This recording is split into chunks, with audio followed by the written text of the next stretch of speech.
sunny in LA. Beautiful here. It's like the most gorgeous. Let me show you. Is it really? Oh, it's so. Wait, I have to unplug this so I can show you. Oh my God. Yeah. It's the opposite. Let me show you my outside. It's cold. See that? The dark of night? That's what's going on. Dark and rainy. Okay. And Squat says it's a big surprise, but it's cold. Cold again. Damn it. There's like no fall. It went from like summer to Arctic blast. Susie, I was in shorts and a tank top October 3rd. And this morning and I woke up and everything is frozen. For real frozen?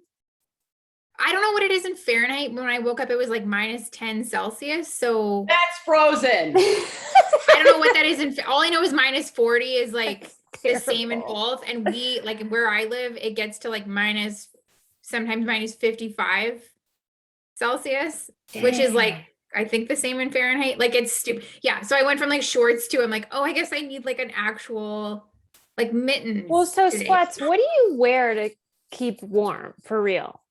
Like you think I'm joking, but I really need to know. Layers? To look cute or to like function? Either. So you hit like in Canada, you hit an age where like you're just like, I fucking give up and I'm not looking cute anymore. And you start to like wear an actual like winter coat and like, you know, like things that are functional. Stay Puft Marshmallow. Pretty much like we wear winter coats from like October to March probably. Yeah, I hear that. Stupid. I hear it. Hoodies. Okay. Yes. Hoodies forever and always. Like that's pretty much the staple.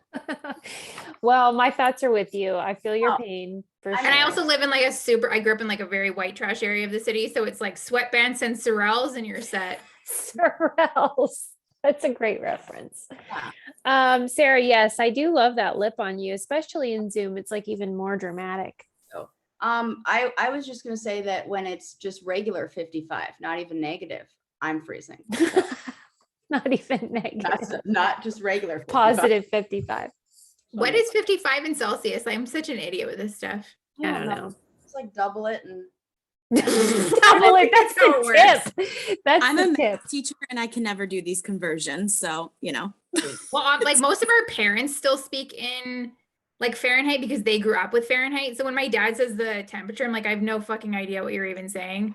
Right. And then he'll convince like, oh, it's just like this math equation. I'm like, come on. I think it's like double it and add 6 or something like that, or 16 or fuck, I don't know. It's a big difference. It's just too cold. That's all. You should have been a math teacher. Yeah, I'm like, I don't know, double it, add a few more. That's about right. It's really fucking cold. That's what we know. Cold. Okay, people, we're talking about Rewind tonight. That was such a good documentary, Susie. You loved it. I loved it. I'm so glad. I get why it wins all those awards. You said it made you cry happy tears in text. Did it make you cry sad tears at all or just happy? Well, this is kind of one of those things. I think I'm kind of numb to the sad of the, like, it's different. It's a heaviness, but it's not like I'm crying for the things that happen because it's like,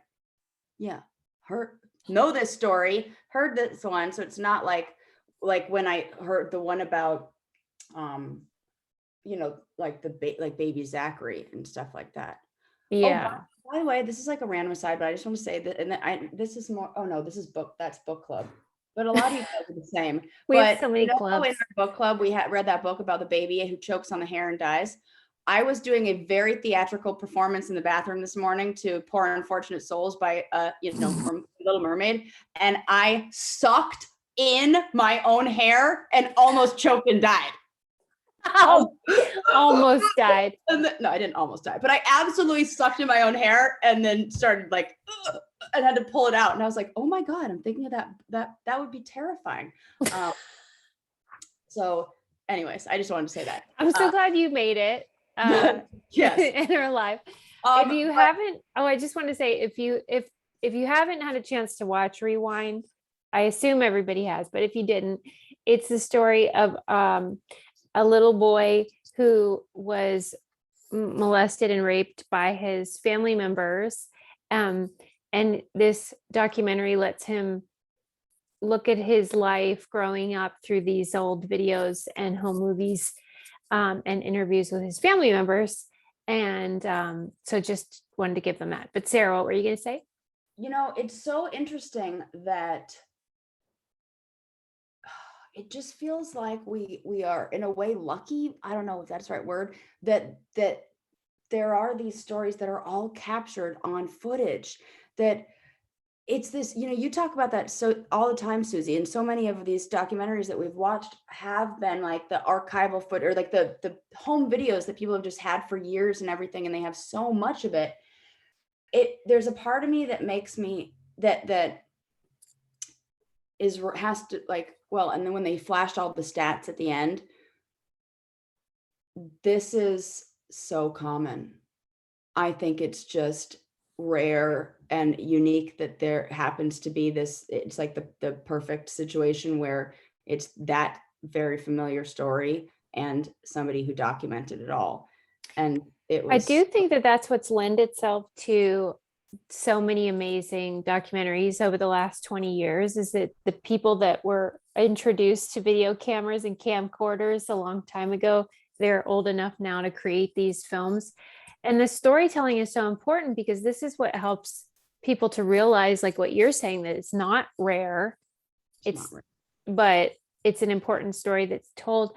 And you saw, because it's generational and the way that it keeps going, how important it is to talk about it.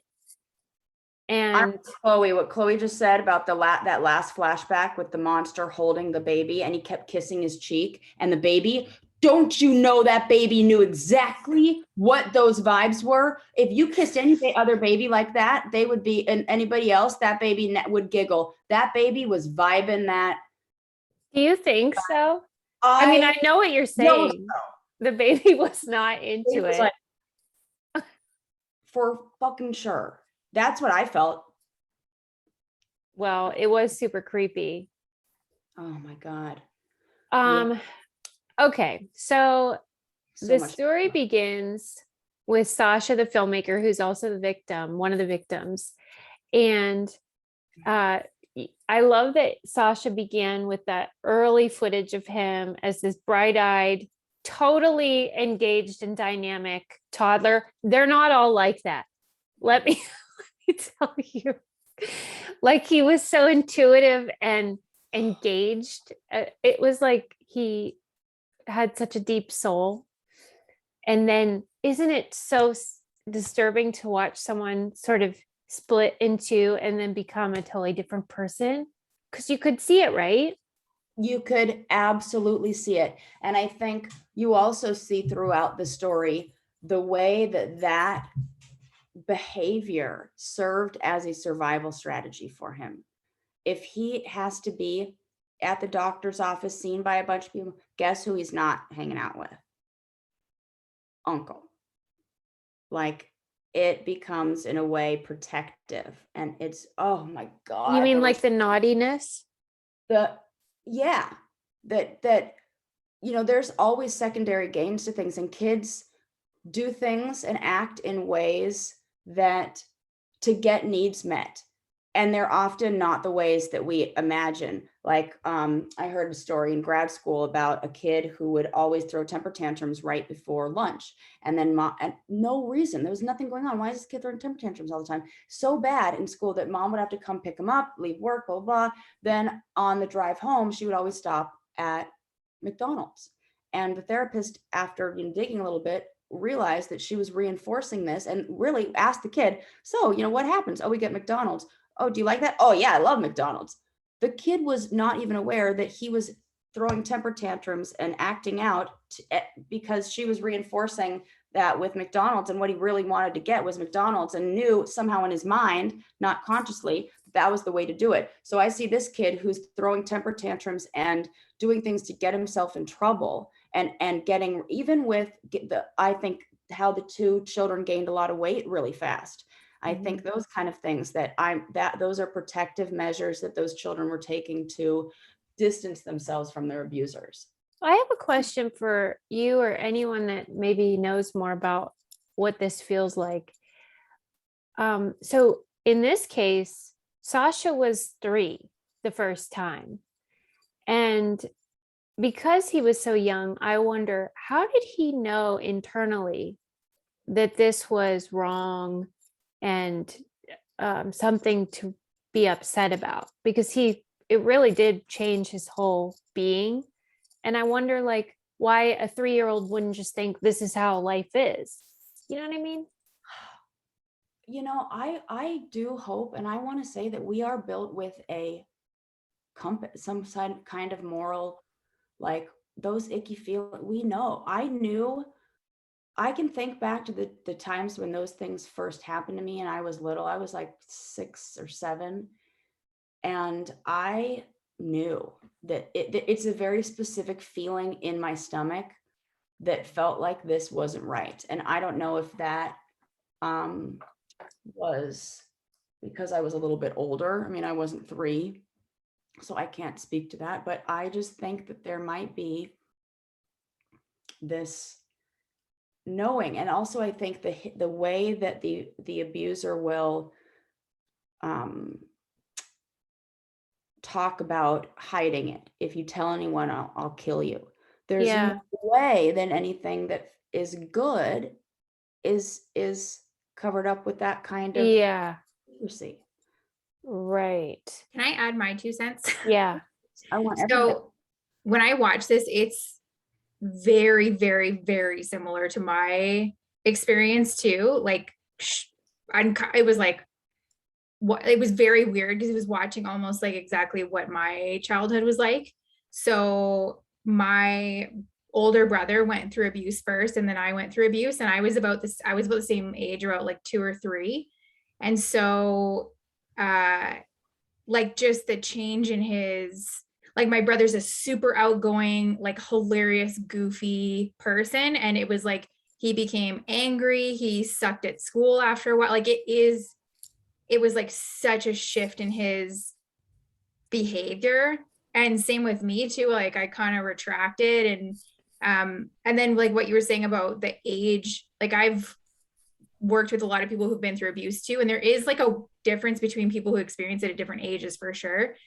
But I do think like even at my age, like you get this gut feeling just being in the same environment as that person, and you definitely don't have the language for it, and you don't understand it. You don't even know why it's wrong, but there's something in your gut that like it makes you physically sick. Like my brother used to get sick a lot, like just seeing that person or being around that person. And yeah, it's crazy. But like watching the whole thing, like seeing my parents divorce, like it was so crazy similar that I was like, what am I watching? And I was like, but I'm fine with it now. Like I've dealt with it. But I think if I had watched it like 10 years ago, I probably would be eating my feelings a lot more than I have like today. But yeah, I think it is just like a gut instinct in kids. Even if they don't know how to verbalize it, they feel it. Wasn't that surprising to you though? How maybe it wasn't surprising, but for me, it was surprising that, like the mom said, that knowing that this boy was suicidal, his behavior changed so dramatically. He complained of injuries to his penis, and the dad had also been abused, and didn't put 2 and 2 together. Did that surprise you guys? Yes. I mean, if that isn't, do we think this is dad in denial? It had to be. I Has to don't be. think dad told them yet till the end though, because he was saying she was He mad at the end because she was like, he didn't tell me anything about all this stuff going on till later. He Yeah. And so until Sasha said it was Uncle Howard. And then he called in the psychiatrist's office, they called dad on the phone, and he told him, and he says, well, I know that's true because he did it to me. And that was the first time mom knew about it. Yeah, but And I'm saying the dad knew that Yeah. information the whole time. I can't. Well, what was interesting was he got the video camera the day Sasha was born. And his wife said a wall went up with Yeah. him when that video camera came to be. So maybe what it was is Sasha and him never had like a close relationship, probably because he was projecting what happened to him as a child and then probably disassociating and thinking that it wasn't happening because he always had this video camera up. So he was only seeing like the happy story versus real life. Mm-hmm. I also wonder, like, I think to your point, Susie, I think it's both. There's some part, especially the nature of what he described, that it's wrong. Because I mean, it's horrifically painful and he's being threatened with his life. But at the same time, if it started so early in your life, that it is sort of like maybe this is just what happens, right? Maybe just children are made to endure these horrible things. And I feel like dad had so fractured and compartmentalized that what seems like how on earth could he not make that connection that he had sort of alluded to. I just thought this was something that happened to me because they were brothers, that he somehow was so like fractured and had compartmentalized it that he couldn't make the connection. Mm-hmm. Like the adult, it's like the kid in him was running the show and the adult couldn't make the connection that like, no, they're abusive. If they did this to me, then they're predators and they could do it to my own kids. Because I've seen it before and it's really hard. Like oftentimes people who have been abused, when they have children, they go one of two ways. They either become very hyper vigilant or they can have blind spots to abuse. And it's hard for me to understand, but this in some ways almost helped because I feel like it was just so separate and it was so steeped in like, there's something wrong with me that caused that to happen. So that's the best I can come up with because it's just horrible. Well, Yeah. and I didn't catch it the first time I watched it, but when I rewatched it today, I heard I think it was the mom say, the dad said, he was only worried that he would perpetuate the abuse. Yes. And so like Corey said, for some reason, he didn't think the uncles would do it to his own kids. When whoever was just saying that about the camera coming up and being a wall, Yeah, there's Emily. a part of me that thinks that was his way to monitor himself to ensure, even if it, now that you said like that, even if it wasn't intentional or he wasn't aware that he did that, it's like something always there monitoring your behavior so that he wouldn't maybe do those things. And you know what's so crazy is I still got the creepy vibe from dad. I know dad didn't do anything. I know. And then I was wondering, I'm like, is this just because also that family looks like it could be related to me. Like my dad looks exactly like that guy's dad, that Sasha's dad. Oh, so you think maybe that's why you thought he was creepy? Yeah. So I was like, maybe this is just me like projecting my own like feelings or whatever. Oh My gosh, I didn't get that vibe from him at all. I thought the dad, I got the abuser vibe. I got the creepy vibe. And even when remember that scene when the dad, they go to the old house, it felt icky. It felt in a way like he was, that was like exposing his son to, it felt weird. And when the dad's hand, they were on the couch and the dad's hand was on his son's arm and it looked like he was providing comfort, but I just felt like all my little, okay, other people said they felt it was creepy. So maybe it's just how the family relates and they just don't know how. I don't know, but I think they did it on purpose. I think they really did that part on purpose because they didn't tell us who was the abuser at first anyways. They were like trying to make it look like it could have been him or the daycare or like they didn't tell us. And then they were like, oh, it's this uncle. Then all of a sudden it's this, person. And I was like, who's doing the abuse? Like I was trying to like figure it out, doing my little like clues, like who's doing it. So I think they did it on purpose to make him seem creepy at the beginning. I also felt like it was a sign of his like complete emotional immaturity. Like he was talking about, and you sort of get it, but he was talking about how talking about all this was so hard for him, and he was sort of putting his son in the place of comforting him.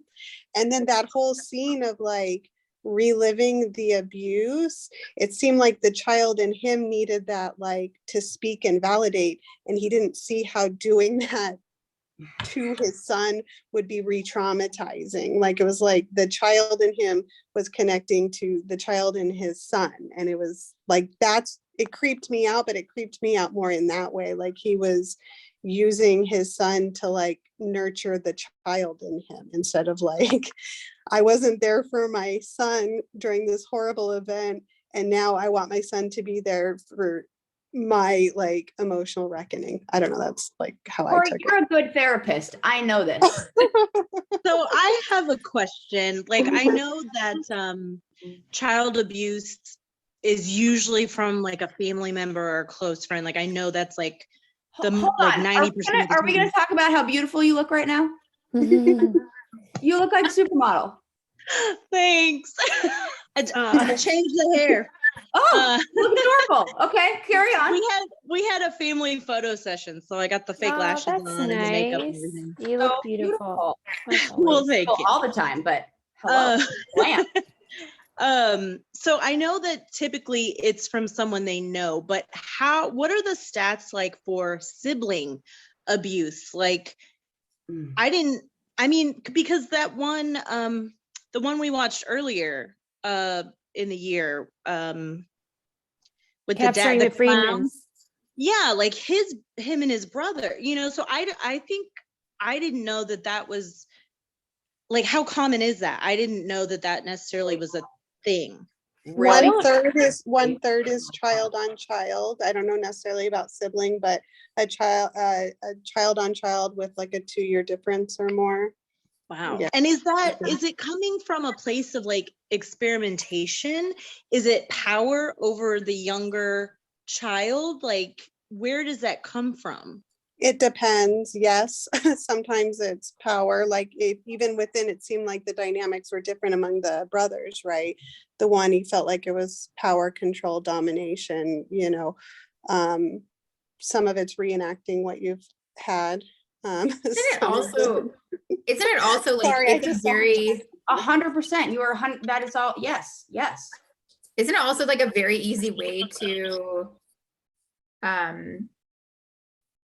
like blame it on an expression of love almost? Like, I think when it's a family member or a sibling or something, you can say like, oh, I love you, like this is how we play, or this is how we relate. Like, it almost seems like the people that I know, like I part of my work is working with people who've experienced childhood sexual abuse, and most of the other people that deliver these workshops, almost everybody else that's been through sexual abuse, it's been a family member. I'm the only one that it's not a family member. And that seems way more confusing, because that's someone that you love and you care about. So you can't even just hate them, because there's a whole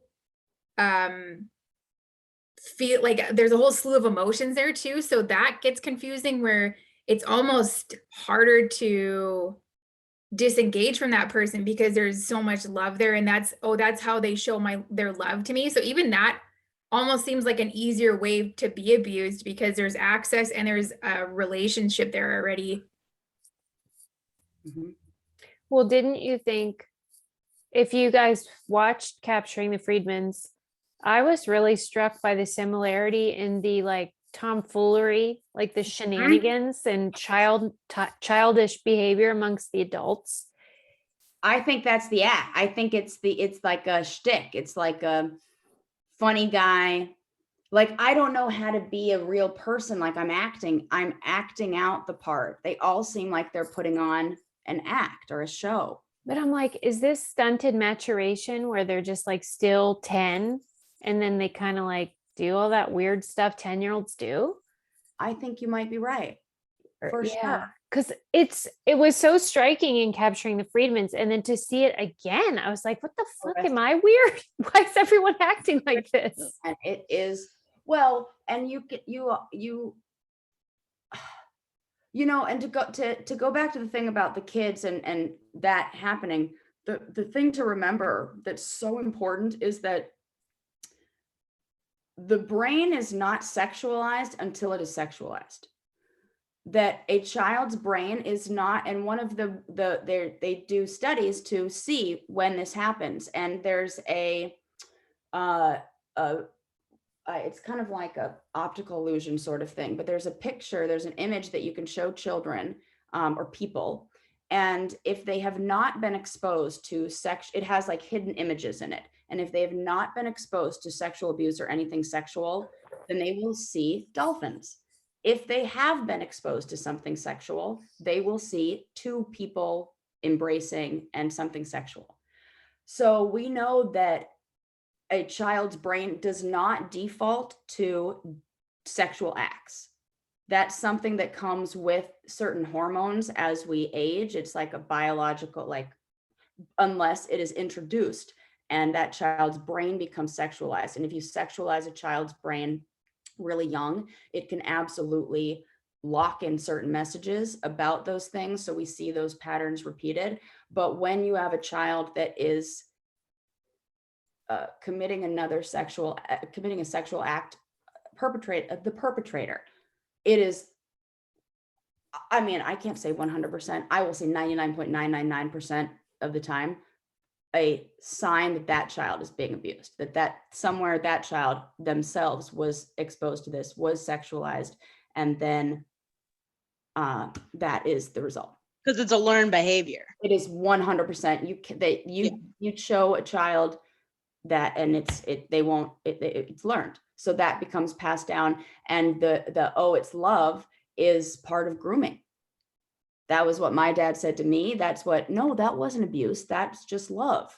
And Well, if it that seems- was the message of love that then got passed down, this is what we do. This is the gift, as they called it. Ugh. It seems I- like Larry was real good at that sort of grooming, you know. I- Oh, I had go ahead, Doc.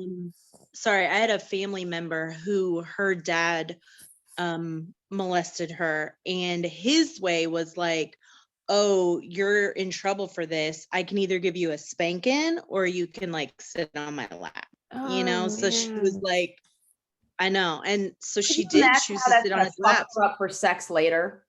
Yeah. You'd be fucked, like not fucked up, but it's going to take a lot to unpack that But for fuck. Yeah. her own sex later. One, she had a lot of issues dealing with like that she chose that. So then what was wrong with her when her dad is putting her in that position and no kid wants to get grounded or spanked or, you know, so yeah. And That's what I was gonna say about the like the male aspect of this, is that I've heard from a lot of men who've been abused, and they get very like almost like the same thing where they take on like the responsibility of it because they feel like their bodies betrayed them, like that they liked it, because you have a visual and like a physical response. It's like obvious, right, that it's enjoyable, which is so fucked up, like to even, so that almost creates like a sense of like wanting it or asking for it, which is Confusion so and much more shame confusing. and yeah. it can feel good. And I think the dad said that. He said, I got to admit that it was a drug. That is so confusing for like, oh God, the messages. It breaks my heart. I was very impressed by the mom and the son's like discussions on video of how like obviously they've worked through this quite a bit over the years, but it was very like honest, and she was very open about saying she kind of not turned a blind eye, but like kind of didn't know what was happening. And even like her I think it was helpful that she talked about what the doctor had said to her about how like the bruised penis thing, and he's like, don't open that can of worms, because that's Can you gonna believe mean, that? like, I was like in shock. Well, I'm now like, somebody needs to go check that doctor, because now Yeah. that makes me think that doctor is doing some shady shit. Mhm. Oh, I was so mad in so many of these scenes. No, I think the mom was so scared to dig deeper. Like she had those hunches, and it felt like she couldn't totally open up about that, maybe the guilt that she carries, because I think that she definitely did think something was going on, but was just terrified to ask or to open that door when it was closed behind Howard and Sasha. Like I really felt for her. and She to did be not know how fair, to like she's taking on three men, like, you know, I don't know. It's just like the natural way where you just kind of fall to the men in their world, you know, in some degree. So So sad.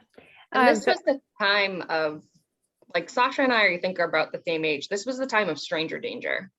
right. I remember watching videos as a kid where they were like, watch out for people at the playground, watch out for the man in the white van, watch out for people at the supermarket. It was all about stranger danger.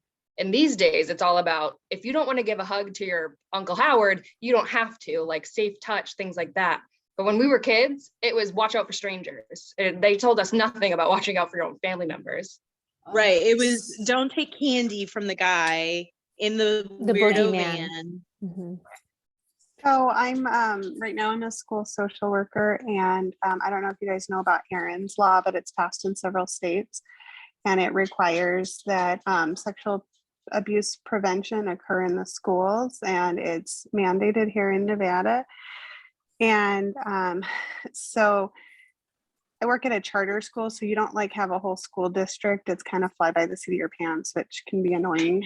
But I actually got like a donors choose to get this huge like social emotional curriculum at our school, and it included a child protection unit because they were like, oh yeah, we have to do this and you have to educate every child. So hey, you social workers come up with something, because that's what they do in like charters a lot. It's super man. awesome.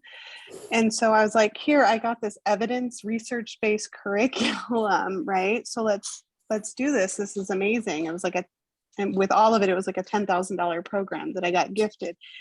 And the pushback that I got, like, I'm one of those, I'm an angry tears kind of person where I get so frustrated that I just like cry. Because the admin, it was insane, like you say, like now, but they're like, oh, this video, because it was pretty like, it addressed the fact that who are the people that abuse. It might be the uncle, or it might be the babysitter, or it might be the grandparent. And it says like, he touched me and it made me feel uncomfortable. And it actually named private parts. Oh my God. And like the admins were like, this is going to make them scared of their uncle, and they're just going to like be afraid to go to their uncles. I'm like, but that's who does it. Like, you know, and so like, I'm like, yeah, but 90% of abusers are people that they know who are in positions of trust. So that's why it's geared towards those things. And they're like, well, there's not that many female abusers. I'm like, well, there were female abusers. But again, if you look at the statistics, the reason why the majority of the abusers are in this is because they're actually doing this based on research and evidence. And the amount of pushback that I got was just so overwhelming that like, sorry, see, I angry cry. Like watching this like made me so mad all over again, because I'm like, I want to make them watch this, but like they wouldn't even watch the training or curriculum on the evidence that I taught. And I'm like, we have to do this by law. This program actually doesn't just teach them like this shouldn't happen. It was like teaching them assertiveness skills and what to say in the moment, and to not quit until you told somebody, and to help them get the skills to not just like no, because if you do it in such a stranger danger way, then they don't know how to address when a trusted member does it. And so it's so hard, because I still culturally feel like that we still are so uncomfortable with talking about it that we put our kids at risk. Because I'm a trained therapist, and reading some of it made me uncomfortable, because we just don't talk to kids that way, but we need to, because we leave them so exposed otherwise. Like my poor kids, like on a daily basis, I'm just like, has anyone touched your private parts? Have you touched anyone's private parts? Like, anybody make you feel uncomfortable? Ever been alone in a room? And they're just like, oh my God, leave me alone. But I just, yeah. So this was like kind of triggering too. It feels like one of those like uphill battles. Don't We stop, teach though. it. You're doing We an teach Aaron's Law in job, Oregon, and it's so we do hard. CARES Northwest, which we probably don't get in Nevada, but it does a really good job of you doing all of those kind of things. They don't say the private parts words though, but still you have like parents.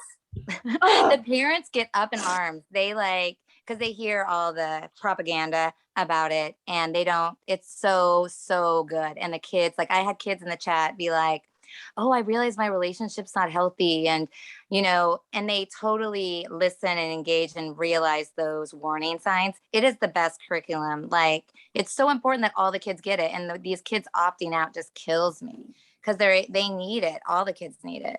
The parents opting out. I wonder if it's like any different for like any of those programs with rural schools. Because I found when I used to work on reserves up here, so like First Indigenous communities, it was like everybody, there was no rules ever for anything. And so I used to run youth programs where kids would come from their communities to the city, and we would do like educational programming and blah, blah, blah. And when I first started, they stayed overnight at this camp. And it was like any gender, any mix of adults, kids, fair game, sleepover all weekend. And I'm like, that's insanity.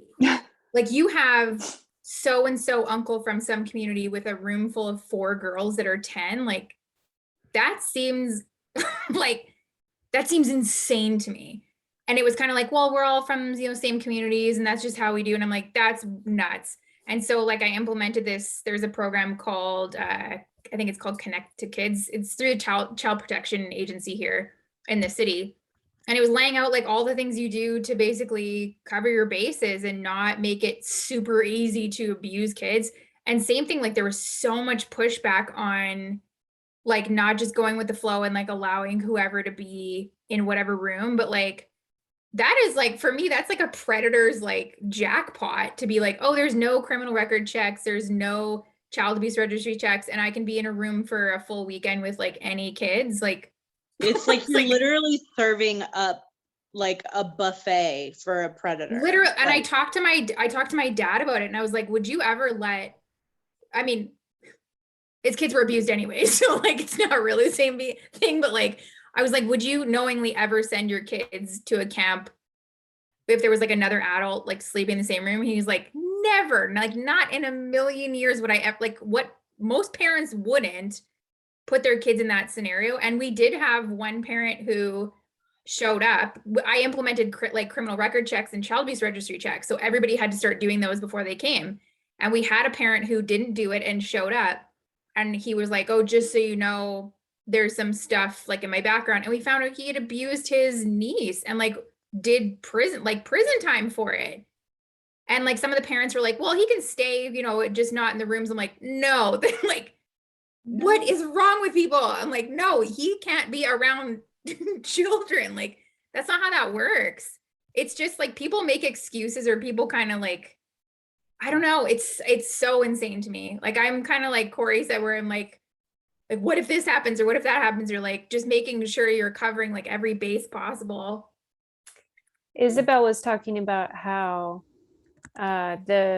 was it the temple that was fundraising, the Jewish Center was fundraising for his defense fund.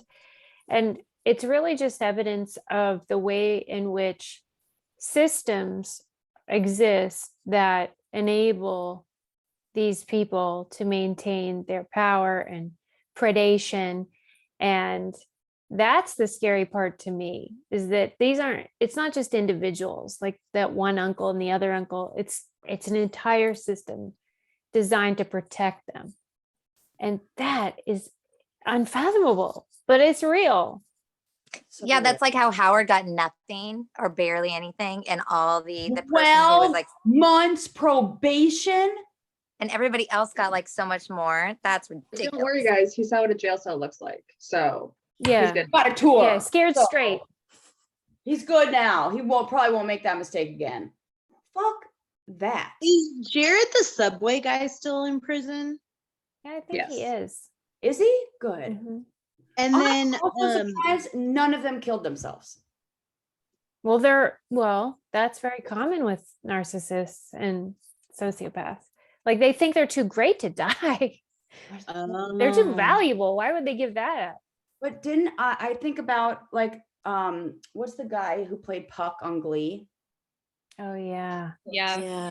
Oh God. Mhm. I had a big old crush on him. Yeah, that one really hit you hard. Yeah, because then I'm like, I think this is like an old version of me that somehow I used to like his music, and now every time I have to delete it from everything. It just gives me the heebie-jeebies. Oh, This being so family related also made me think of like Josh Duggar, you know, because of so many kids in that family. Right. And like he was already sent to like reform school, which goes back to another documentary we watched. And Like, in then reform school, He had to build a pond, like yeah, he had dig to a like pond. dig a pond at someone's house. I'm And then totally he- into the Josh Duggar thing. Like, Oh, 100%. I hope he goes to prison. I hope so. Oh my God. BBL is but due this kids week. in and he's that gonna take one. family, you cannot be all eyes on 19 kids all the time. And we already know one of them is perverted or stunted. How many other ones were, or how many other ones did he mess with? I don't know. It's just disgusting. Well, we know he messed with 3 of his sisters, and he has 4 sisters 7 and a kids, 6 babysitter. kids. Yes. Did anyone else And he has wonder 6 how many other kids. kids were involved though with like the uncles? Because I'm like, no child predator is like, this is the one and then that's it. Like there's usually like a whole bunch of kids. So I'm like, even think like I know they talked about like Sasha and his sister, but I'm like, there's no Guaranteed. way it was just them. There's no way. No Like way. even for my abuser, it was literally like every kid in our neighborhood that Yep. got abused. So I'm like, you think of like just Sasha's story. I bet you many people, there's somebody that knew that family in that area that probably was abused too. I bet you any money watching that. Well, and like, the opera guy, Howard.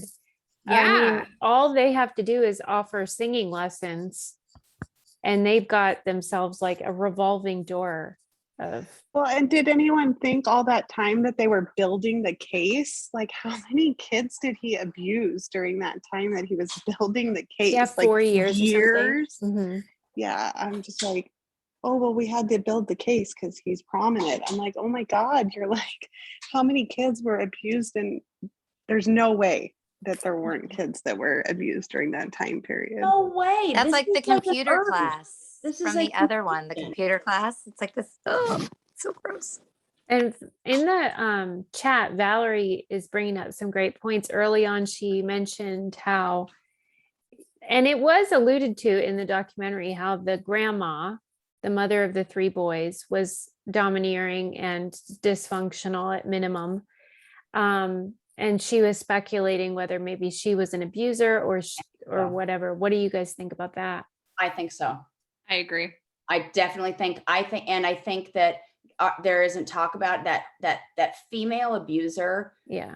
a very explored or we really, well, I mean, we don't like talking about the men doing it. We really don't want to ruin the one thing that we have, like we're holding on, the glimmer of hope thing. It seems a lot All my sneakier. instincts say that is the mother.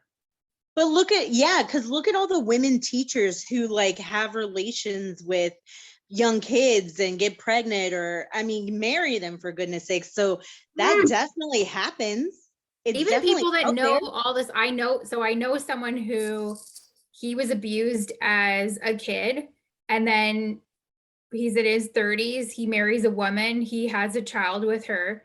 He comes home one day and there's police everywhere and his wife had been abusing his kid and like videotaping it and whatever. And like he knew all the signs, he'd been through it before and like had no no clue that his wife had been doing it to his kid. So I'm like, even I think with women, it seems a lot sneakier or a lot like, I don't know. I don't like, that's just my gut feeling is that it They're seems better manipulators and they less prey on likely- emotions. yeah, less likely to happen. But like, I'm like, that's somebody that knew exactly what to look for and still had no idea. Yeah.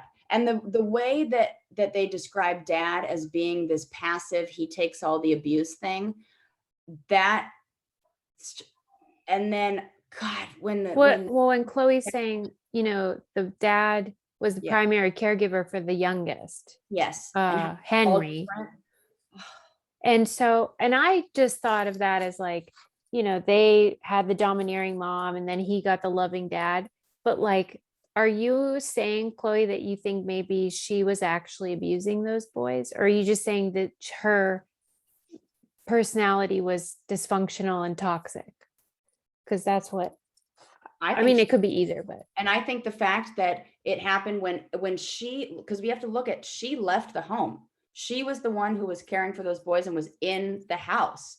Mom is in a mood or whatevs, and she's like acting out. And I think the fact that the oldest son was the one that was the most aggressive and violent, I bet that mom was the most, did all that stuff to him. I bet that it might be only Howard that she did that stuff to, but my gut tells me that mom was sexually abusing those boys.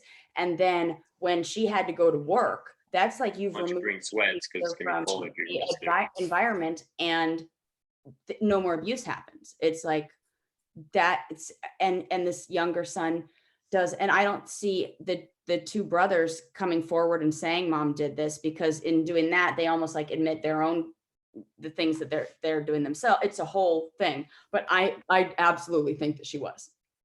I think it could be definitely that, but I also think that if she's really cold and doesn't show any emotion and they see Yeah. no love either, they're looking for love somewhere. And he could have been abused by somebody else also, just the older Totally. brother, and Yeah. did it because she's never around and she doesn't show any support. So anybody gives him any attention, it could be either way. Yeah. Yeah. Like the fact that there was aggression taken out on the penis of like I'm, and the way how it was kind of described or hinted that Howard was, I have heard stories and case studies about that, like mom seems like I hate men mom. I'm going to Emasculate them. emasculate my partner. I'm going to also emasculate, like maybe somebody, and this is another response to trauma and sexual abuse. So maybe mom had experienced that. This is like anger and rage and everything built up. She almost seems like she's angry at penises or angry at men. And that was the message that Howard picked up. That was, however that was, it's like a perfect storm. Who knows what happened, but holy fuck, is that a recipe for bad stuff? It could be the only affection she gave was that way. Because even like someone I know, his mother was very like same thing. Like he described her as like very cold, wouldn't look at him, wouldn't hug him, wouldn't pay attention to him. But the abuse was how she like showed love. So that was like even grosser because you're so desperate for like affection in any way, like as a child, I guess. So I guess that's how you lean towards it. But I've heard that from one other person about his mom being very like, if it wasn't abuse, it was like no contact whatsoever. One of the things I wanted to kind of like to switch to a more positive side, because I felt like there were a lot of happy tears and a lot of like especially at the end, a lot of things to like focus on that were like moments of joy. I would love to talk a little bit about the psychiatrist and the moment with the yarmulke. Why? Was that not the most? I cried my fucking eyes out. And then when I'm gonna cry right now. When the psychiatrist mentions, and he's reading the story and he reads the notes, and he said in that moment he pulled out his yarmulke and then he kept going. Oh, I wanted to scream into the TV, "You're a really good psychiatrist. You did a good job." And he's like, that took a lot of strength from the young man. That took a lot of strength from the therapist too, who was so present and so with them. And in my mind, I was like, damn, he's also taking really good notes. I need to take better notes. I thought you were going to talk about how he called it a skull cap. Oh, right. And then I'm like, isn't he Jewish? He's like, I have one in my drawer. I'm like, who calls It's so weird. Yeah. Like, Sarah, I had the same response. I was like, oh my God, I want to be as good as him someday. And like, I totally bawled, and him getting emotional and teary-eyed was just so magical for him to have like made that connection as a way of like channeling his grandpa through that, like especially with the significance of a yarmulke. It was so beautiful. I love how yeah. he took his grandpa's last name, and when they told the grandpa, that was Forget the it. best scene ever. He's like, "I'm taking your name," and that was the best. I cannot believe that child had that kind of maturity and wisdom, and I mean that was poetry. It like that is because this is, I'm gonna cry. like the human spirit right there. He's like supposed to do that. And then he like has this attitude of like, I have my whole life ahead of me and I'm actually lucky. And then changes the law, like the laws, and that has that the way that they change interviews. Like that is the most, if we can do anything positive from the pain that we've been through, that's like fucking winning at the game of life. Winning.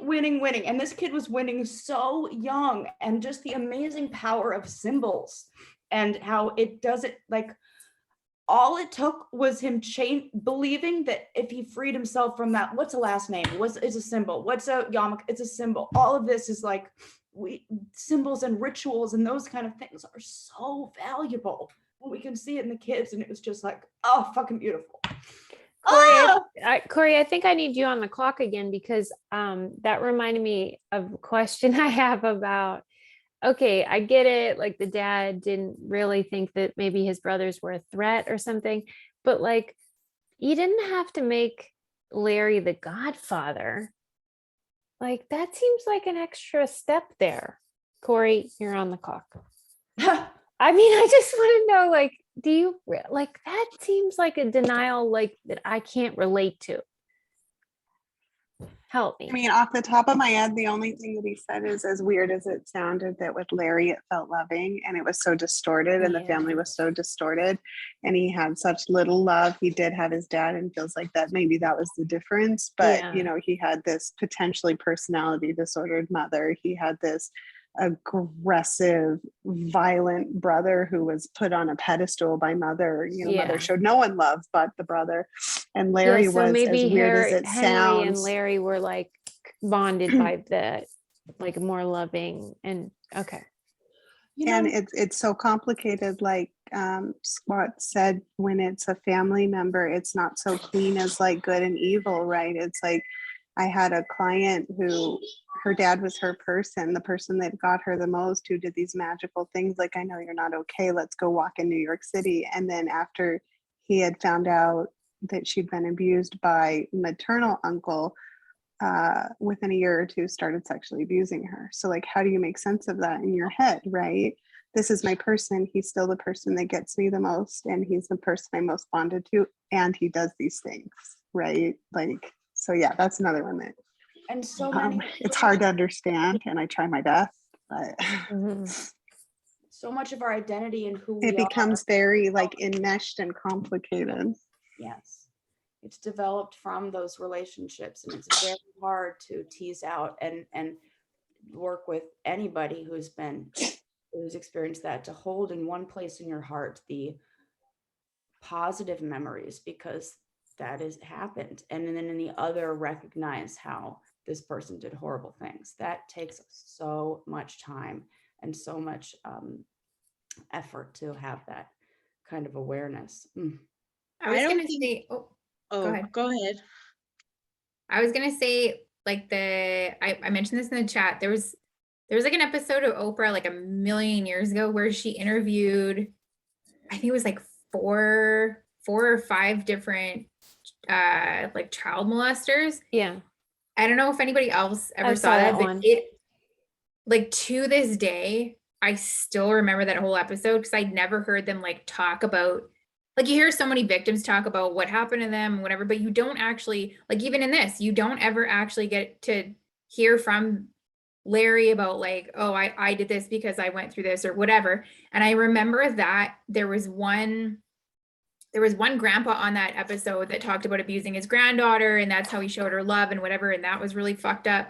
But then there was also one guy who abused a girl that was a little bit younger than him, and she had asked him like, what do you think that you did by abusing her? And he said, you know, I didn't kill her, but I didn't murder her, but I killed the person she could have been. Yeah. And I remember being like, holy shit, because that is, for so many people, that is what it is. Because even in like when you watch Sasha, like in the video, you can see like how sad he was, and just like it was like a complete like shift in his, like it just dulled all that like good stuff that you saw in the beginning. And just seeing him in the end where I'm like, oh, like they didn't kill, you know what I mean? Like he's definitely not the same person, but like you see how strong he is and you see how he's still kind of like playful with his sister and stuff like that, where I'm like, oh, that didn't actually like kill who he was, but it really could. And for a lot of people it does, where it just like, you're never the same. And if you don't have any support systems, like you can just never be who you could have been. So I was talking to Adam because one of the prisoners that several of the prisoners I write to are predators. And I had received a letter the other day and it was so positive and articulate and thoughtful and lovely. And I had to Google him because there's so many now. I have trouble keeping track of their crimes and stuff. So I refreshed my memory, and he had kidnapped a 10-year-old girl, raped, sodomized her, murdered her. And that is, I think, just not something people conceptualize, that the monsters are like also at the same time nice and funny and interesting and thoughtful. It's like our brains don't process information that way. And I think that's what makes the good ones really successful, is that, and then never get caught also, is because Mo is upset that they write to my house. Okay, but literally I've already fought this battle. I tried. If you give me your name, I can find where you live in 30 seconds. Yeah, she can. They can find we play this game. They can find me. I mean, I guess I could like make it a little hard. This is an intervention. Everybody's like, Susie. And I especially sometimes we don't recognize red flags. Susie, your behavior has affected the podcast in the following ways. And then like a change of address card when you moved. The sad thing is, like, I think I said this on the show, that the reason is because like I just don't feel like going to my PO box. Like, I have one. It's far. It's like a mile away. Okay, so let me. I would like to know your mailbox is also a mile away. So that's true. So there is never a good punishment or retribution, I think, for child abusers. But it is a tad comforting to know that in prison they're not treated well by other inmates. That it is even frowned upon. Yeah, from why do you think that is, guys Dawn? I am not sure. Mm-hmm. I think a lot of people in prison are very on the like an honor system. It's all about honor and status, and even they have an honor system and like what they think is good and bad. Yeah, but why do you think that's the thing that they're like intolerant of? I would bet many of them are victims who were never able to completely address it, and instead of acting out in the same way, they might have acted out in other ways. That's true. And they're a criminal in other ways, or maybe even a murderer of an adult, but touch a kid and I'm gonna come after you in prison. So there is a small part of me that is like hopeful that just terrible stuff happens to them in prison and they suffer. Do any of your guys write about that, Susie, that have dealt with children? Yeah. Are they, and they feel like they're treated differently? And I know they're kept separate, which makes me mad. I want them in the general population. Yeah, they're kept separate, and then which only means that they're all together, which kind of seems worse in a way. But they do say they were abused, but they don't think it's abuse. You know, the ones I write to, like, they think as long as it's quote consensual. You know what I'm saying? They're true psychopaths, so like they don't get that there's like a problem there. But or even maybe if they we don't came up think with, it's like, violent. even if we came up with a game plan of like, I mean, so we're all sending them to Isabel to castrate them all, is what I gathered from the chat. Yeah, I think she's among the no's So- in that empathy But I do question. think like the like super small amount of people that actually go to prison is so minimal compared to the people that actually do it. Like it So is minimal. My such dad's a small walking around, percentage. so What? all my abusers are free and walking around. Like So- same, mine has kids and lives near an elementary school. Yeah. So Mine it's was a like, teacher. Mine's a teacher, so you can't even stop him from doing that. yeah, like This I think Howard that's guy- the thing is like there's even if you came up with like a very clear cut like what the consequences are, it's just the amount that don't ever like get sent to prison. The other thing too is that like the empathy part of how we see them is very confusing because I know here like a lot of our like indigenous population learned abuse from residential schools. So then you're put in the position of True. these children were taken away to Catholic or Christian schools, were sexually abused, and then went on to abuse their family members or kids or whatever. So then I mean, that person is responsible, yes, but that becomes very tricky on where that was learned or how that happened. Yeah. I worked before I private practice, but my first sort of real therapy job, I worked with this like a community mental health center, and it was severely mentally ill. And we had a children's unit, and it was so like it's easy to you're the villain or you're the bad guy, but then you see that their parents and the generational like trauma and abuse and mental disorders, makes it really hard to find but who's to blame. But the way that I put it is like, you weren't driving the bus, when you were a kid, you had no say, you had no control over what happened to you, and it's understandable why you might have dysfunction now, but as an adult now, you're driving the bus and you're responsible for your actions. And that's where it's like, I don't know if I can go so far as to say empathy. I try like Sarah, but it's more like I may understand what got you to that point, but you have to take control of your life as an adult and have agency, and it is not okay for you to perpetuate the abuse on others. Right. That's You sort of understand where it comes from, but that doesn't excuse that now you're gonna go like at least murder someone instead of going to child abuse, I understand that part of when we think about can I feel empathy for child abusers, I can understand the wanting to understand why that person got to that point. And I am sure that there were many situations in their life. You gotta watch my language because there's a child on the call. So I can understand that there were many situations that cost for that person to get to this point, but that does not give them a free pass.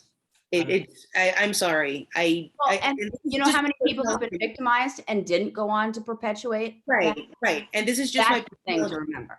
Right. There are other people acting. For There's- sure, Isabel.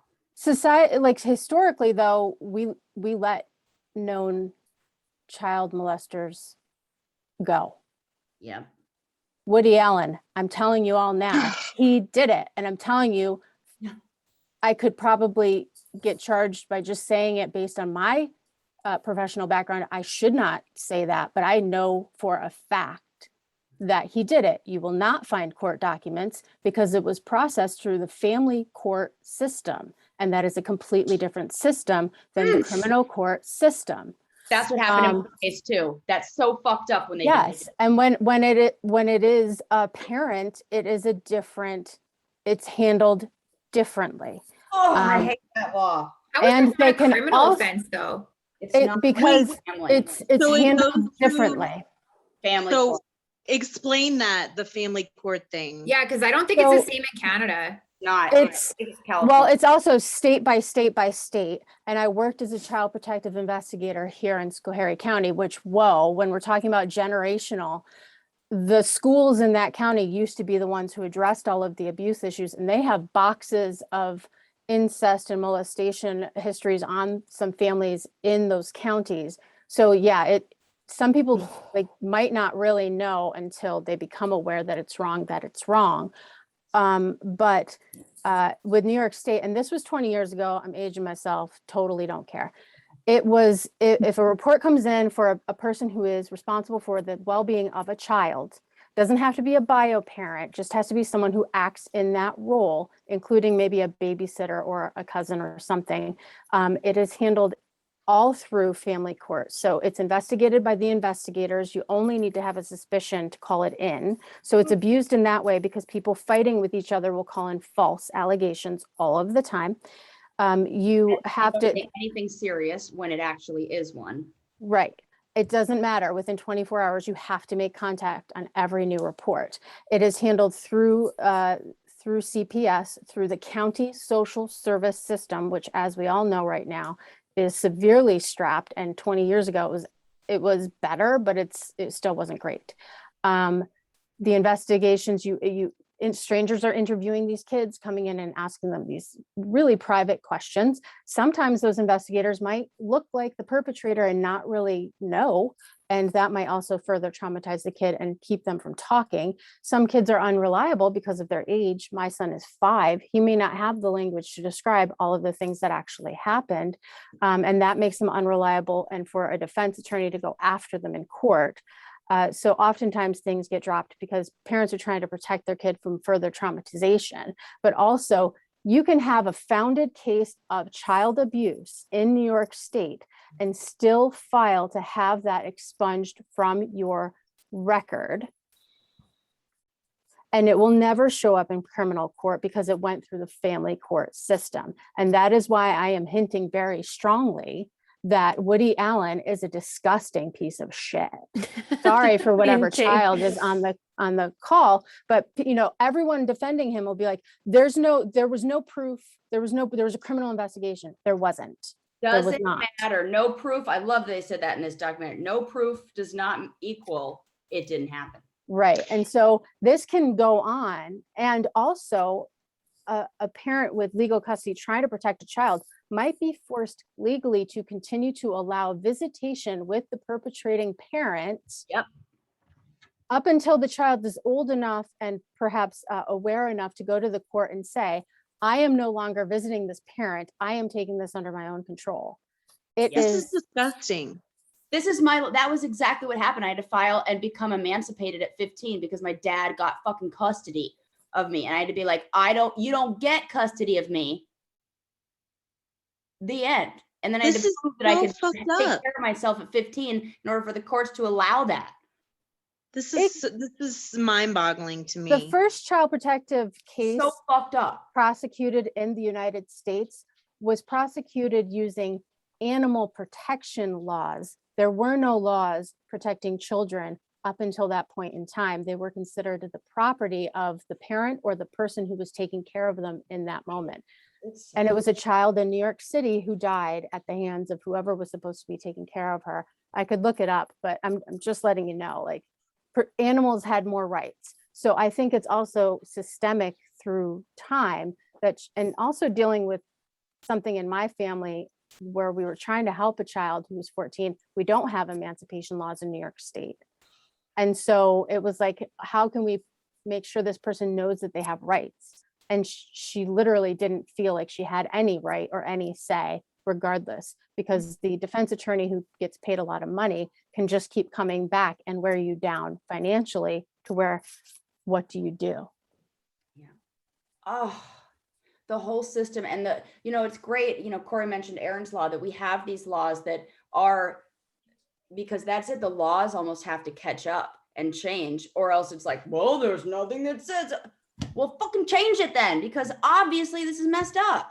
And it's like, oh, even with Aaron's Law, like, yeah, half the states or however many, I can't remember, have that. How do you enforce it? What's the consequence? What do you do? Yeah, California, totally. None of them doing it, but absolutely passed it. It's so messed up, and it's Is such part of Aaron's law like a statute of limitation no, as it's far age-appropriate sexual abuse awareness in public schools or elementary schools. Yeah. They have to do it every year. There's a certain lessons that you have to do through K through high school. And parents are pissed that it's in like elementary school. They don't need to be sexualized already. That's why Which is I dumb. say age-appropriate sexual abuse. Yeah. It's my totally son knows inappropriate. what a penis is. He knows that no one besides him is supposed to touch his penis. And if someone does, you need to tell me. Don't be afraid to tell me. And also, like when his little friends come over, if they don't want to hug, they said no. Well, and Don't- if we stopped demystifying it, right? Like these things happen. I think where the real trauma happens is sort of the like, so TFCBT sort of addresses like, you know, with little kids, I talk about the funny ideas, like it's my fault. There was something about me. It was dirty. It was shameful, right? And the way that we address it as a culture is still so like we can't talk about it and it's so shameful. And kids pick up on that. And so how do you talk about it when everyone's so weird about it? So I get that it's like terrifying to parents, but if we stopped being so, if our culture would change how we addressed it, then in my opinion, it would go down so much. But there's still such an air of secrecy and we want to protect our kids. But by protecting our kids, we're doing the opposite. I We give think so them too. no language for it. You know, having a little boy, like they find their penises very early and it gets hard. And they're like, this feels good. Like, at least it did with my son. Like, and we just had to say, like, look, it does feel good. And as you get older, that'll feel even better. And you were allowed to touch your penis as much as you want, but you have to do it in the bathroom or your bedroom. You know, like we just don't, because he would just like be on the couch, you know, like hand down his pants. And then he'd be like, look, mom, it's hard, you know? And so, but we didn't want to make it weird because it does feel good. That's fine. Like you just have to do it in Kids the how to blow their appropriate. nose and it's no problem. We're like, here, this is how you blow your nose. Here, this is how you do this. Yeah. All other bodily functions. And we don't want to teach them this other major bodily function. I love that we're Exactly. teaching them those things. It's Yeah, not I mean, fun. This is an arm. This is your hair. That's your penis. The end. yeah. I mean, he's seen me get out of the shower probably, I want to say like a year ago. And so he was like 5 and he was like, Mom, where's your penis?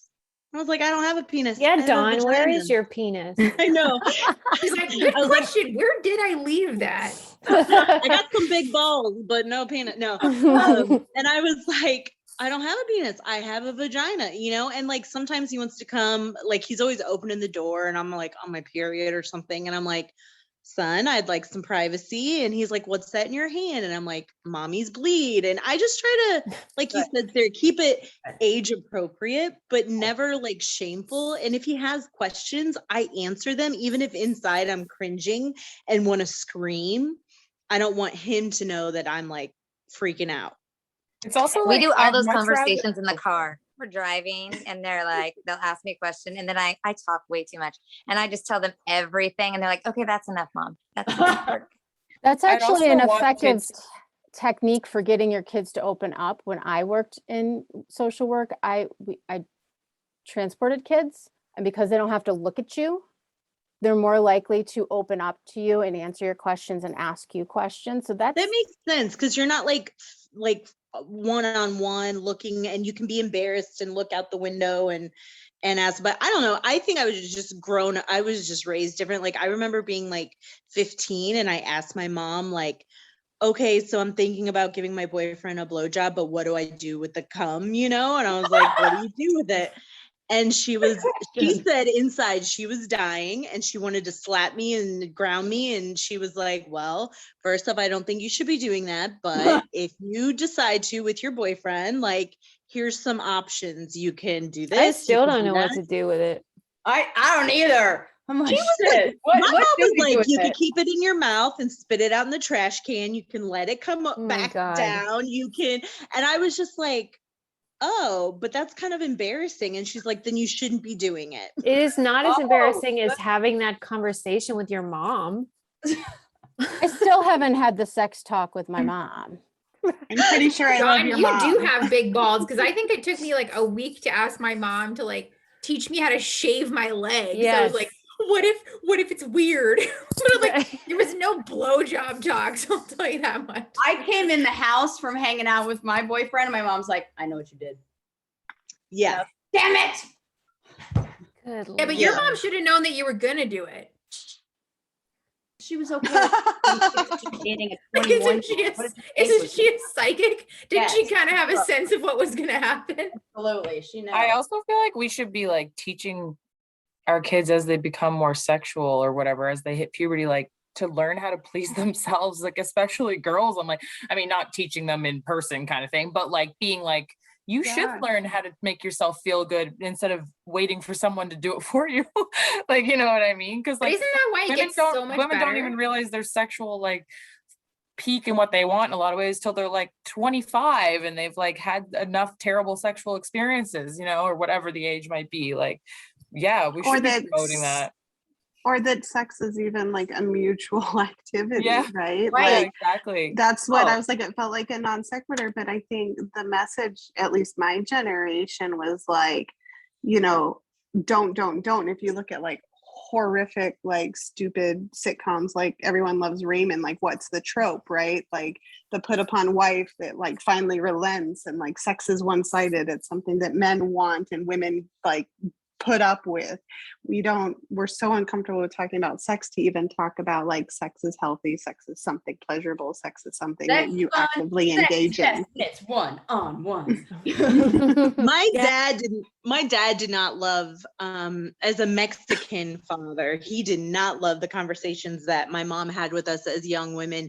But I think she had had some experiences when she was quite young, about 14, where she maybe wasn't ready. And so she was of the mindset that like kids are going to do it. So here's how you do it responsibly. You know, here's how you use a condom. Here's how you do this. So I plan on taking that approach with my son. Also, I will never forget, I was getting my nails done. It was kind of in a Huji city. And this mom, we were talking about, I don't know, there's someone on the TV and it was like 16 and pregnant, like a show or something. And the mom was like, yeah, well, I have a 16-year-old son. And I just tell her, he better not get his girlfriend pregnant. I just tell her to stick it in her butt. And I was like, that's not consensual. That's rape. And how could you actually teach your son to do that? Oh my God. How? Oh my God. And I just sat there like, okay. What's wrong with people? I was gonna say on top of like, so Don mentioned the car thing, which is actually wonderful because it's like a captive audience. Or you could go the route that my mom took, which was through Scrabble, where she put down the word scrotum. And then we had to promptly ask A, how many points was that? And B, what is a scrotum? So if you want to teach your kids about words that they don't know, you could go that route. It's a learning experience. And then you also learn how to spell it. Oh, I feel like that's your next sticker. I don't know how you make that work. all the different words in Scrabble that are like super naughty, all intersecting. My mom would actually laugh so hard at that if it was just like, you know, peanut or then scrotum or something. That's so funny. How many points is that? It's like, I know to this day. Well, I want to Sarah, comment on Natasha just mentioned in the chat, and I wanted to kind of piggyback off of that because Sarah, the other Sarah mentioned like telling them you can pleasure yourself. I think one, yes, if they're open to those conversations, kids will be more likely to tell you if someone is being abusive with them. And that is very easy when you become sexually involved to become that enmeshed with someone that you don't realize they're manipulating you, or you just let it go on. But also, if they know how to pleasure themselves and they know what good sex and consensual sex should be, they're less likely to stay in a relationship, not necessarily that's abusive, but just isn't good for them anymore. I mean, how many of us have stayed with someone because we're like, well, we love them, but then it's like, but do you? But the What are sex you is saying?" terrible and there's red flags all over. Exactly. And that could be a way for them to realize that like maybe this is no longer serving their best interests anymore. Also, isn't like- it like men who don't understand how women are like just discovering what they're in? Because I found like I was not like clear on it until like late 20s, early 30s, where I was like, oh, this is what I want and this is what I like, how I like it kind of thing.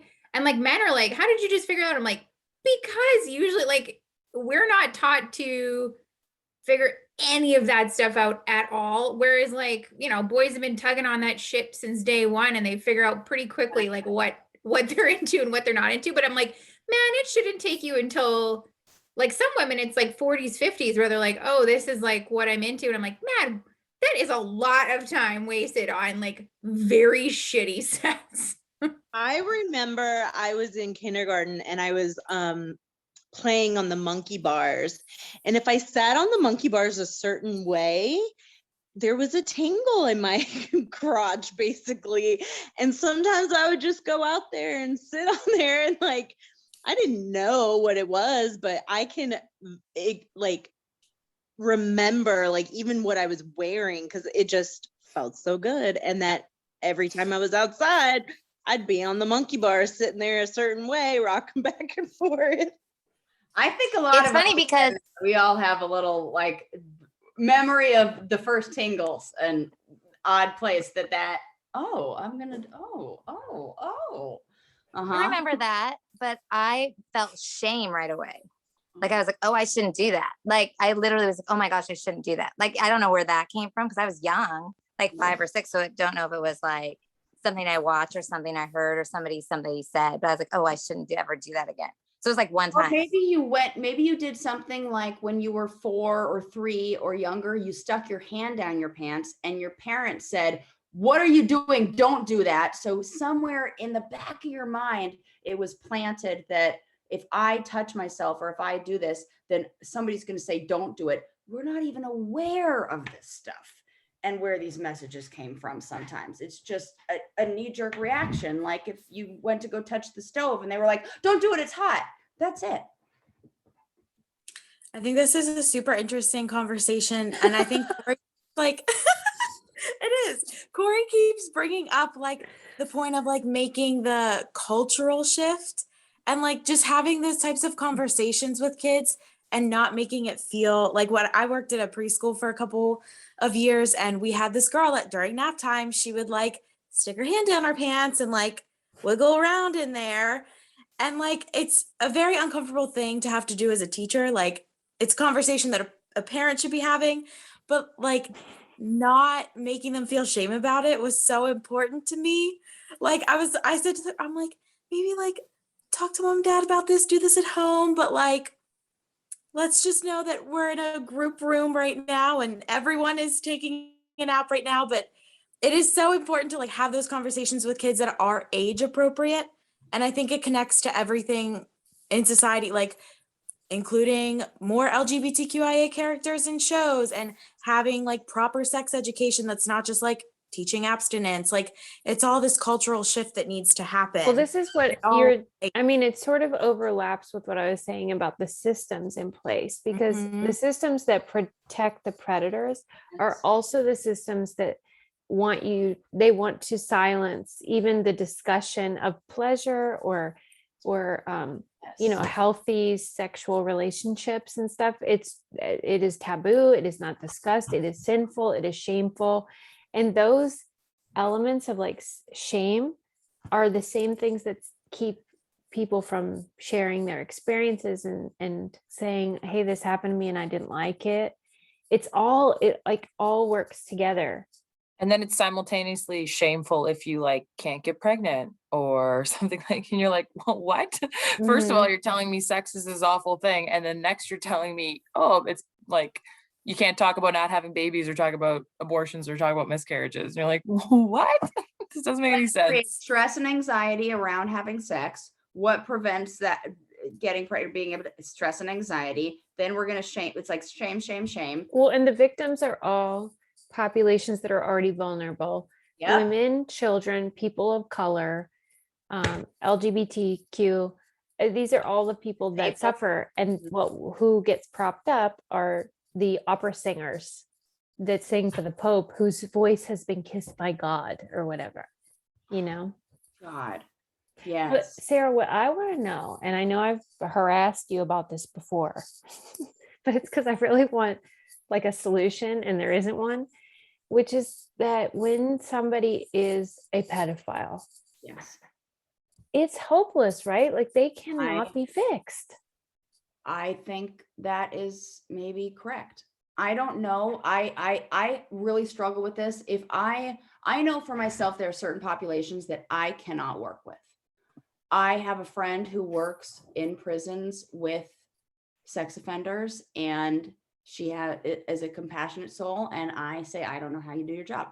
And I work with some people that she can't work with. So that is not some, I don't see recidivism from that. I think that it is kind of similar in a way to you know how we talked about the foot fetish and how the brain and the wires get connected in that way. And I talked about how the brain was sexualized. And if a brain gets sexualized in a certain way, that these are, and I say that with, you know, I've tried in many different ways to provide an explanation or a reason or a better understanding of why the things that happen to me. Maybe if I understand, you know, my dad's preferences or how things could have changed. So I remember I was in a neurological psychology class in one of my first years at Cal State Long Beach. And we were talking about that study about the roosters who have their gonads taken off. And if you do that, then they stop crowing and they stop doing a lot of the male, like you don't see any of those behaviors from them. And the waddle, like the little thing on their little red thing shrinks and all these things. And so I raised my hand and I asked her if she thought that, or maybe I asked after class or something, probably after class, because because of her response, I think maybe after class, I said, you know, do you think that if there's a man so my dad had testicular cancer, and he had testicular cancer and had his testicles removed, and I don't know if it was 1 or 2, and he had supplemental hormones after that. So I asked her and I said, do you think that having testicular cancer and having your testes removed could somehow rewire the brain to change the preferences to then preferring children or having an interest in children? And she said to me, looked at me and knew exactly what I was asking and said, you don't need to find an excuse for why somebody did, like, don't try to explain through this why somebody did something that was a crime. You know, she kind of like hinted at, like, I understand. I don't love that, Sarah. And that is not that happened to you, and that was a terrible thing. But that's bothersome to me because it did happen to you and it is a terrible thing, and you don't need to have an excuse, but it's also a fair question and could be informative in us helping people or treating it or something. Kind of like that. She was like a very blunt, like that. Those type of people aren't helpful long term. Way that helps But for you, I was going to say, but was that helpful for you, Super. Sarah, that you Yes. could let go of Yeah. that? You could let go of the Yes. need to understand it. Yes. So you didn't have to understand it. And it wasn't your job to figure it out. And she's like, I know. And she was a little more compassionate probably than how I'm saying it. But I totally get you, Susie, that it was. No, like, I think she was compassionate to you, and- but maybe you are interested in intellectualizing. And I think that can be helpful to certain people. And it was like, I wanted to have an explanation for why. And then maybe it would be like, an excuse or something like that. But she was kind of like telling me he was bad and you don't need to give him an excuse. And that was fucked up. And it did free me. It freed me from trying to explain it or trying to look for that. So once she told me that was the answer to, no, there isn't going to be this change. Because I still think that would be the urge that I don't ever see a time in my dad's life that he would not default to that if he could. From statements he said, weird things. Do you know if he was abused? I don't know. I don't know if I don't know. I have no idea.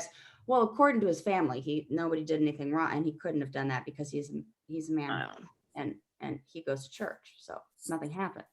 So I know that my grandmother was a born again Christian who I think maybe had a very difficult life, because my great grandma, who was her mother, my mom loved, which makes me think that there was probably a trauma history there. And why did my mom, and it was almost like maybe there was a really chaotic or something happening in that great grandparent family.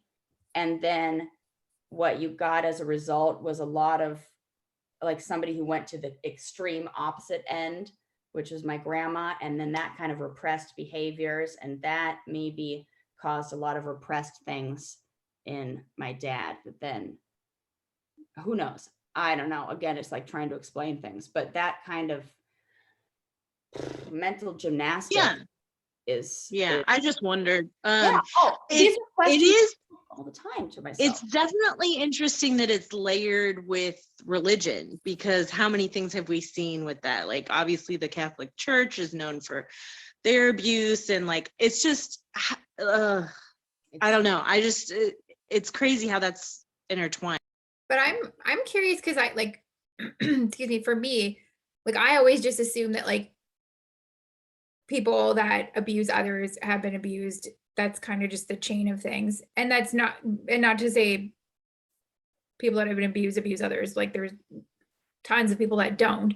But I always thought that if you are an abuser, that you have been abused. But then I remember there was that, I don't know if it was maybe This American Life. It was one of those episodes where the guy had, I don't know if it was epilepsy or something like that, where he had brain surgery and something was taken out of his brain. And then after the surgery, he became, like he started watching child porn, and like I'll try and find this episode. It's insanity. And it was like this part of his brain that they had taken out, where all of a sudden his like sexual preferences had changed. And he was like compulsively watching child pornography. So then that also makes me think of like, could this possibly be in some people just brain chemistry, like completely, because he had apparently no history of this, like it had never been part of his life up until that surgery. So I also wonder that too. And I agree with, I don't remember her name, but she said earlier of how like it's a societal thing, and how we're not talking about things properly, or we're not teaching our kids, like how to pleasure themselves. But what about like the fetishizing of women in porn with no hair? Like, to me, that is weird. Slippery slope too, for sure. Yeah, I think that's what I mean. Like, it's a slippery slope, because, that to me reminds me of a young girl. But isn't there porn in general though? Like porn in general is very like barely 18, like teen shit, all that. And I'm like, what the hell? I don't get that either. Or like sister fucked her brother. And it's just like, I don't know where you're from, but that's not okay. Yeah. I'm from real white trash and I still think it's gross. But I mean, even if we're just talking about the hair, the pubic hair element, like this is what I'm trying to say, but I'm doing a poor job. But all these things relate to like white supremacy and patriarchy and the hierarchies, because we learned even in the book Clean in book club about how, purity sometimes is judged by hairlessness for women, right? And that's like whiteness and youth and beauty. It all overlaps, and it all is a big yuck. But damn it, Susie, it always comes back to that. It's true. Like, until we dismantle all of these systems that are designed to protect white straight men, we're fucked. But it's like a house of bricks or a house of cards, because they're all interconnected, but they're not all, like, you can't just fix one and fix them all. It's so great. Now I'm depressed. I know, this is what I get to. Like, that's why I said, Sarah, I know I harassed you about this before, because I'm always just like, but what's the solution? I also have does anyone else, and people specifically maybe trained who work with kids or in therapy or whatever, I very clearly have a memory of there being this idea in possibly child development books about like natural curiosity and like sexual exploration between children and sexual play, and that being like in the 80s, like I don't know if there was like a revolution or whatever because I was a kid then, but like of there being like this idea that it wasn't necessarily taboo, but oftentimes children are victimized by other children. And I think that can be a hard thing to switch off. Like coming into this, being a former child protective worker, realizing that the father had been assaulted by his brother and then let his brother near his children, I was all mad. But then hearing him talk about it, I was also thinking, when you're a kid and your sibling does something to you, you may have a tendency to rationalize, this is what siblings do, or this is what kids do, or this person was a kid. And your brain may not process that that is not something they should do as an adult. And I wonder if that's what was blocking him. I don't understand why he did not, when the psychiatrist said, your son was abused and you are the primary suspect, why he didn't say right then, okay, I think it might have been these people because they did it to me. So that's where the line draws for me. But like as a child, you think certain things are okay and you don't realize that it's not okay until you're an adult, and it happens maybe to a child in your life and you're like, oh no, that was not okay. I agree. You know, I think that child, yeah, go ahead, Shannon. Oh, I was just gonna say, I struggle with the idea that his cognitive dissonance was that strong that he never had any moments of hesitation or concern with his brothers being around his children. Like, that's very hard for me to understand. Even knowing the trauma that he experienced, it is hard for me to believe that he never connected any of those dots. Do you remember that scene they showed with the videotape? It was dad walking into the kitchen. They were saying, do you want caffeinated or decaf coffee or whatever? And it was his brother Howard going over to Sasha. And he looks at the camera and makes eye contact. And I think they showed that scene and zoomed in on that to illustrate somewhere dad fucking knew. I agree. Howard's alone in the room with Sasha and the dad like hesitates and then walks away. Oh, I do think there's like a two-part thing there. I think I agree with you, Shannon, because I think any rational person is like, how the fuck are you like not saying like actively having this person around your kids? But I will say, like, there's two things. I think there's like the threatening part of somebody and there's also the memory part. So like for me, I went through abuse from 2 up until, I don't know, 6 or 7 or whatever. And my brain like literally fully shut that out. Like 100%. I was in a university class at 19. It was like a family dynamics through the lifespan class. And they talked about child sexual abuse. And the professor said, a lot of times kids bank that in their mind as a dream and not as an actual real thing that happened. And it was like something exploded in my head where my whole childhood, I just was like, oh, that was a dream that happened. Those were dreams that happened. And I literally like ran out of the class and threw up and was just like, it had just like opened up. Like when people say that you like suppress memories, I never thought that was true until that happened. And I was like, holy shit, like all the stuff that I remembered that I thought were dreams were real things that happened. And even then, like when my family asked me, like my brother came out about it and my mom asked me, did it happen to you? And I said, no. Because I still was like it's crazy. It's crazy what your mind does to like seriously shut down that it actually occurred. And then the other thing too is like the threat of that person. So like how they described Howard is really like a violent, scary person. So like, do you think that you're gonna go against that? Like for me, like the person that did it to me, like that's, you don't say anything, you don't come forward because you literally think that they'll kill you or kill your family or whatever. So like when people ask like why kids don't come forward or what, like that's the threat. So like if someone said that even as an adult, you would not want to say anything. So never mind like a child. And so like even in this documentary where she talks about like, you know, why didn't you say anything? And I was like, most kids don't, because like that, even when you look at his drawings, like those were real threats. And like for me, like I'm 35 and I still have like nightmares of like that person looking through my windows or like just crazy shit where that threat still is there. So like even that part of like, I wonder if the dad still had that like almost like Fear. childhood like fear of his brother. Maybe that's what kept everything like pretending. I don't know. And that I just want to say thank you to all the people that have been like sharing their stories, whether on video or in the chat. Like you're all really brave and badass. And I just want to say thanks because it does give us insight into what it's like. But from someone who's not been abused, thank you for being so open about it. I love this group.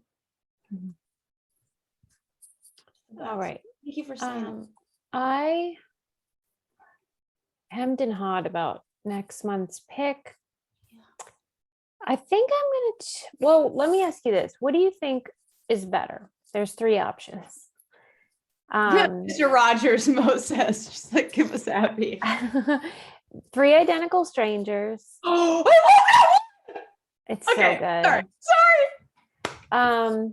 And then there was one that's on HBO Max, and Chloe says she thinks it's available in Canada also on Crave, whatever that is. And it's called On the Record, and that's like a Me Too thing about Russell Simmons and a Black woman who accused him of rape, or both. One, the other, or 2. What do you think? I feel like if we do both, it's gonna have to be like a sleepover. Yeah, okay. Right. Maybe 3 We're gonna Identical stop talking. Strangers. I think And 3 Identical Strangers because we just did sexual abuse. okay, I vote 3 Identical Strangers too. deal. Yeah, let's not Yeah, 'cause I've let's never not like seen do a it. triple threat of like sexual abuse. Like I'm fucking maxed out, but like Okay. I love 3 Identical Strangers too, and I can't wait. it's to talk so about good. It's so good. So good. Okay. I literally told people in my grad school class when Susie introduced me to that documentary. It was at the time, I think it was like $4 on Amazon Prime or something. I told the people in my class, if you watch this and don't like it, I will give you $8. Money, wow, double your money I was, back. That's how I felt double your about- money if you do not think this is so fucking mind-blowing and so interesting, because being in grad school and learning about, I'm not going to say anything, but it is fascinating. That's how I felt about The Mask You Live In, because it was on YouTube for like $4, and I was like, everyone should watch this, especially anybody who has boys. It is so, it's such like, I don't know if anybody else watched that one, but that is like worth your money for sure.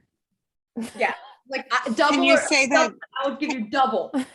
And Can you money say the name? Can you say the name again, Squats? What was it called? I think it's called The Mask You Live In. It's about masculinity and boys, and it's such a good documentary. Like just the ways that boys express themselves instead of like sharing them. It's so good.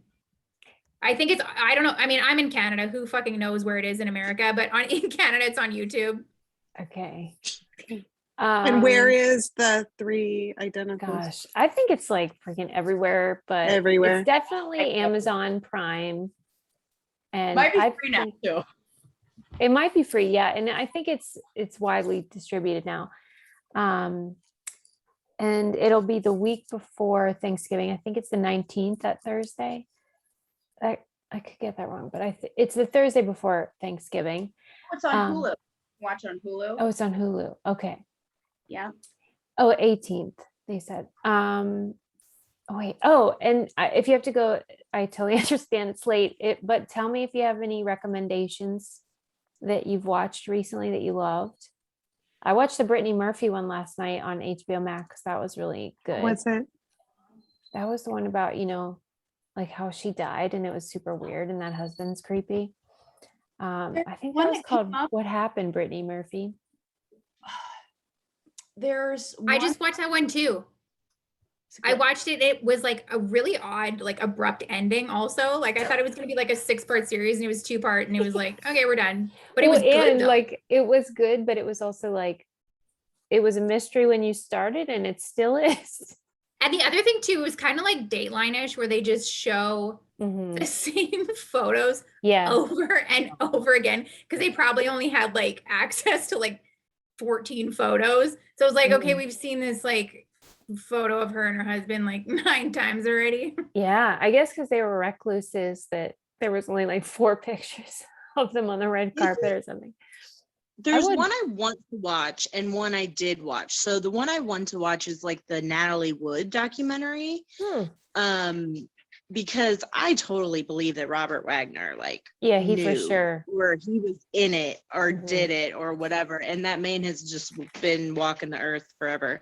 Mhm. So that one I'm interested in. But the one I did watch was a World War II, this Jewish man, I can't remember where he was from, but he went to Germany and interviewed Germans. And some of them were like SS. And he was like, well, do you think, you know, like that you did anything wrong? And some of them were like, It was intense because some of them were like, it's terrible. I'm so sorry for what I did. I was just following orders. And then there's one guy on there in particular that yeah, I don't want to give it away, but I will look it up, but it's fascinating because you see the other side of it. Elizabeth, The Wild and Wonderful Whites of West Virginia is so good.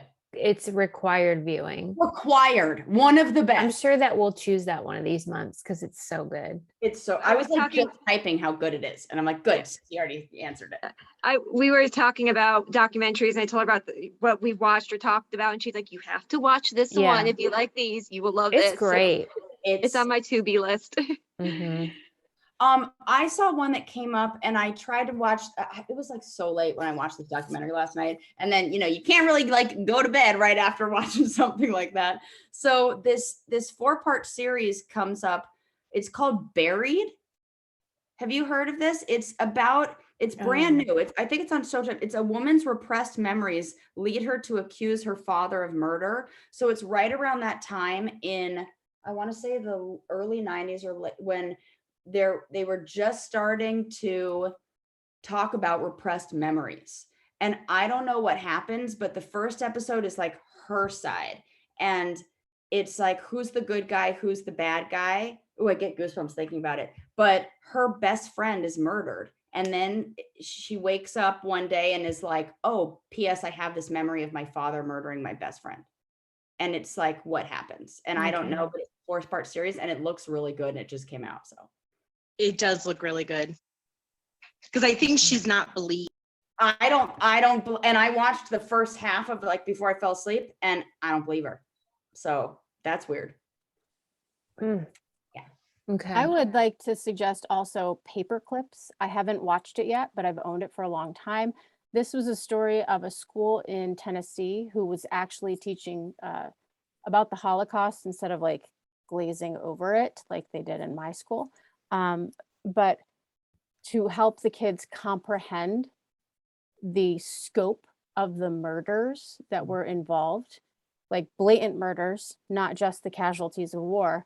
They had them bring in paper clips to have the same number of paper clips as people who died in the war, in concentration camps of all ethnicities, of all, sexual identities, because they went after everyone. And it filled an entire train car with paper clips. And the power of that lesson, and then also seeing how we are seeing some people are petitioning school boards to allow the other side of the story regarding the Holocaust not actually happening, and knowing that survivors are passing away and worked their entire lives to continue to go through the trauma, but to communicate the story.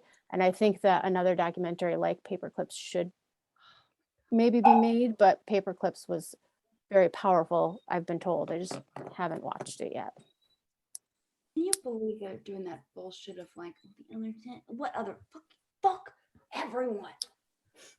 And on that note, thank you all, and especially Jamie, I think, was this your first time?